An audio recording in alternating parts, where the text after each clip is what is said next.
Bienvenidas y bienvenidos a esta exploración de la Gaceta Oficial de Cuba. Hoy nos metemos de lleno con dos resoluciones que salieron el 2 de octubre de 2025. Bastante interesantes, la verdad.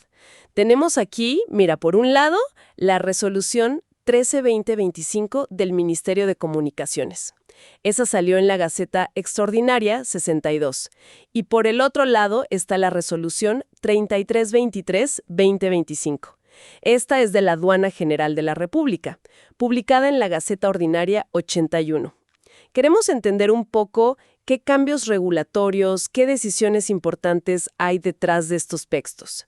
Vamos a ver cómo se está manejando algo tan técnico como el espectro radioeléctrico y también qué se hace para, digamos, facilitar el comercio internacional.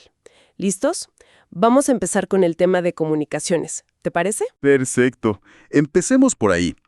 La primera, la resolución 13 de 2025, es del Ministerio de Comunicaciones, el MINCOM. Su meta principal, bueno, es poner al día los planes de frecuencia y también cómo se organizan los canales, lo que llaman técnicamente canalizaciones. Esto para los sistemas de relevadores radioeléctricos. Cubre tanto los viejitos, los analógicos, como los digitales más nuevos. Y ojo, un dato importante.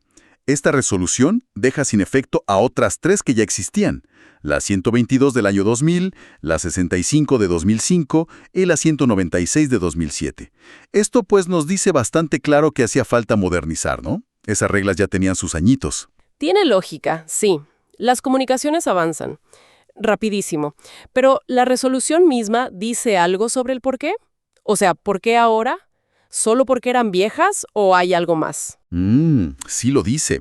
Menciona explícitamente la necesidad de asegurar un uso, y cito, eficiente y racional del espectro radioeléctrico. El argumento es que los planes anteriores, los que ahora se eliminan, pues necesitaban una actualización para lograr eso. La base legal que usan es el Decreto Ley 35 de 2021. Esta es una norma clave, porque define al Ministerio de Comunicaciones como la autoridad máxima en telecomunicaciones, en las TIC, Tecnologías de Información y Comunicación, y, crucialmente aquí, en el uso del espectro. Le da la facultad de planificar, regular y controlar este recurso. Entendido. O sea que esa ley de 2021 como preparó el terreno para que el ministerio pudiera hacer esta reorganización más profunda. Correcto. Y lo que me parece particularmente interesante es el nivel de detalle. El detalle con que se maneja el espectro. Hay que pensar que el espectro es un recurso, bueno, limitado, invisible, sí, pero esencial para casi todo lo inalámbrico hoy. Radio, TV, móviles, Wi-Fi y sistemas mucho más específicos. Administrarlo bien es crítico. Y parece que se lo toman en serio por lo que vi. Leí algo muy puntual sobre proteger los aviones cerca de los aeropuertos. Va por ahí. Exactamente. Hay una cláusula muy concreta para proteger los radioaltímetros. Son instrumentos vitales para el aterrizaje seguro. La resolución pone límites al uso de ciertas frecuencias, específicamente entre 4 y 4.2 GHz y entre 4.4 y 4.6 GHz a menos de 5 kilómetros de las pistas. Esto es para evitar interferencias peligrosas. Un ejemplo clarísimo de cómo esta gestión técnica pues tiene impactos directos en la seguridad. Qué buen ejemplo de cómo algo tan abstracto, digamos, aterriza en lo práctico. Y aparte de este caso, ¿qué tan amplio es el espectro que cubre esta actualización? ¿Abarca mucho? El alcance es enorme. El anexo único es la parte más densa, la más técnica. Pero en resumen, reorganiza el uso de 20 bandas de frecuencia diferentes. Y hablamos de un rango gigantesco. Va desde frecuencias relativamente bajas, por los 400 MHz, usadas para ciertas radiocomunicaciones, hasta frecuencias altísimas, llegando a 95 GHz. Ondas milimétricas se les llama.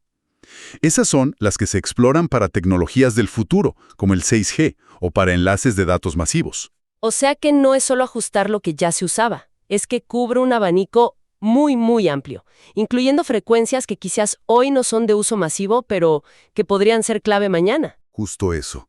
Y no solo define las bandas, sino cómo se dividen por dentro, las canalizaciones. Algunas bandas se parten en pedacitos muy chicos, de 0,25 MHz, para muchos usuarios o servicios de bajo ancho de banda. Otras, sobre todo las más altas, se asignan en bloques enormes, de hasta 4.500 MHz, pensados para transmitir cantidades brutales de datos. Es una planificación muy meticulosa. Cubre desde lo tradicional hasta lo más avanzado. Suena a un trabajo de ingeniería regulatoria bastante complejo, ¿sí? ¿Y quién vigila que todo esto se cumpla? ¿Quién se encarga de que funcione en el día a día? ¿Cómo se organiza esa gestión? La resolución dibuja una estructura de responsabilidades bastante clara.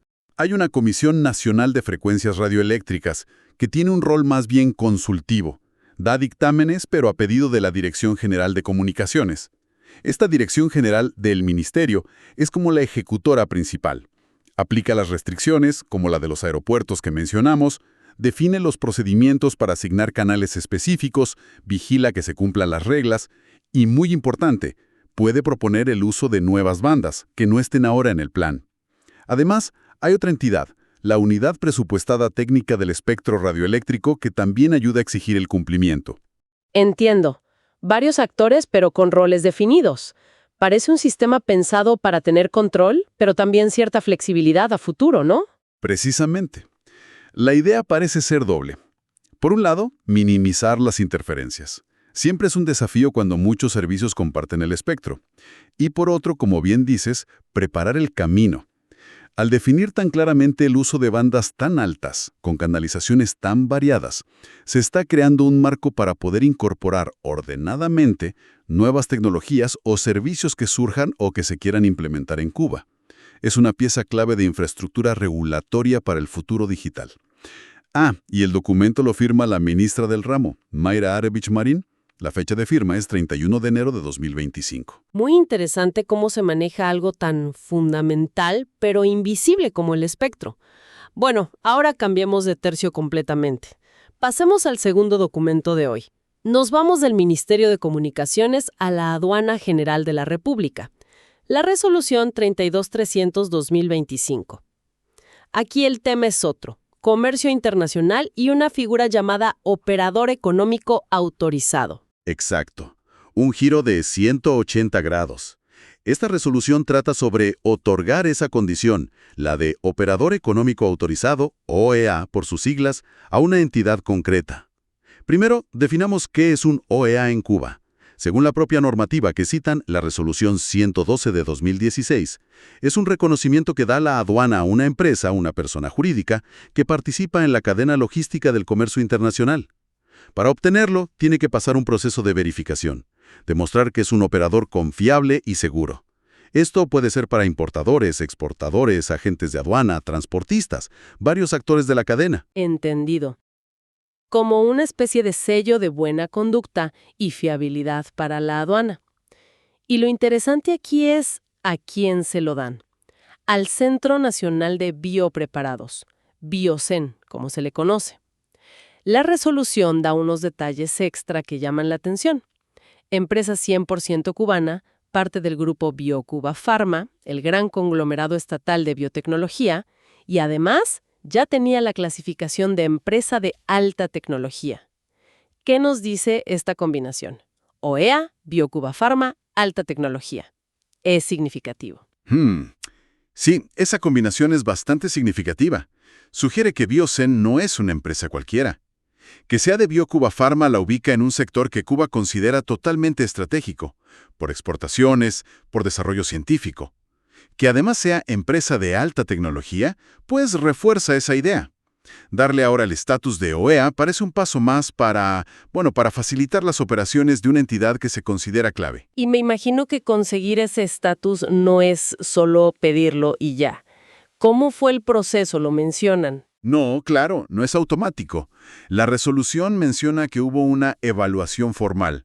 Se basa en un informe final de la directora de técnica aduanera con fecha del 30 de junio de 2025.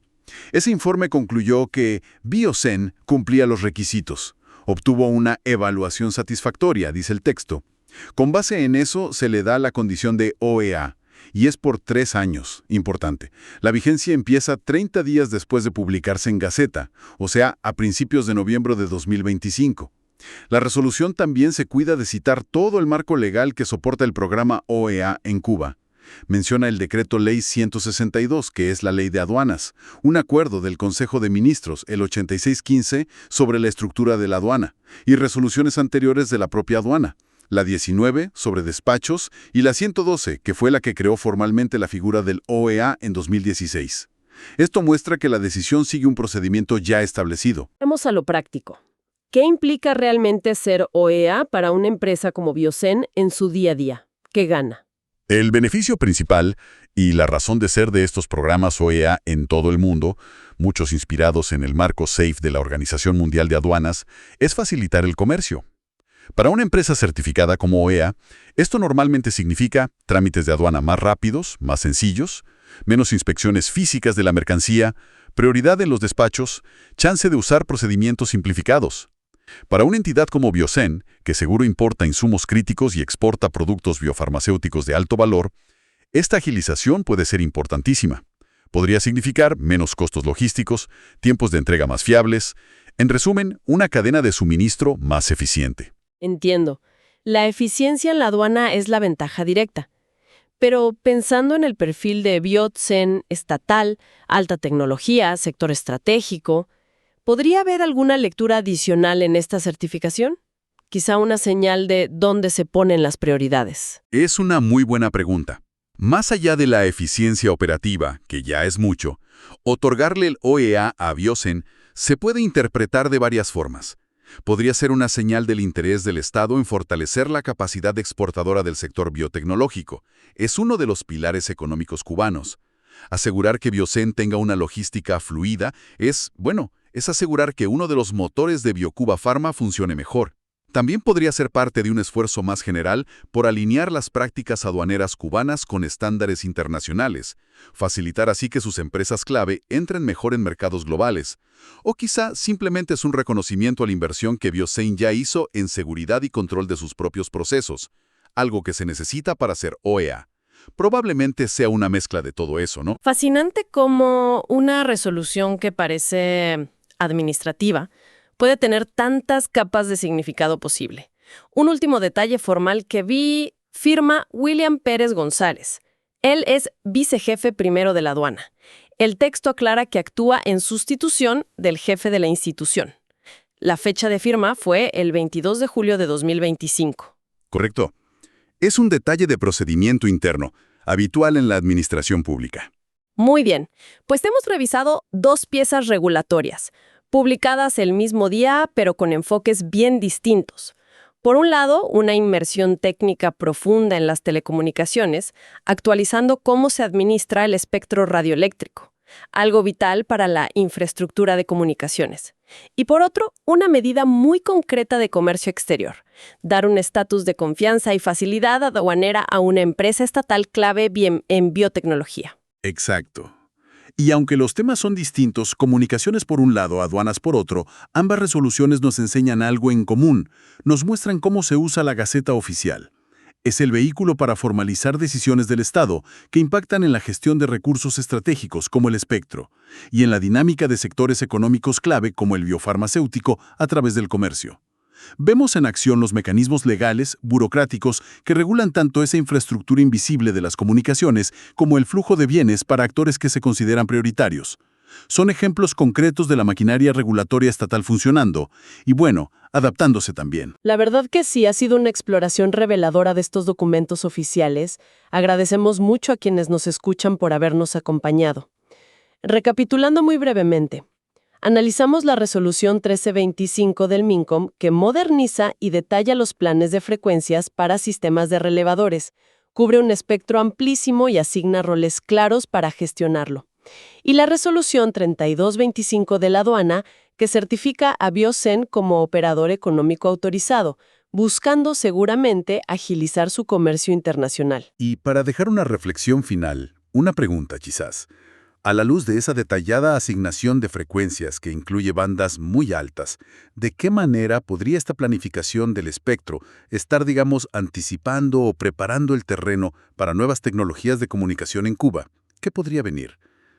Y sobre la certificación OEA de Biosen, ¿qué nos dice esto sobre la posible expansión del programa? ¿Qué otras empresas, quizás en otros sectores estratégicos, podrían estar buscando o ya teniendo este estatus? ¿Y qué implicaciones tendría una red más amplia de OEAs para la agilidad y también la seguridad de las cadenas de suministro en el país? Preguntas interesantes, sin duda. Abren nuevas vías de análisis para el futuro. Hasta nuestra próxima exploración.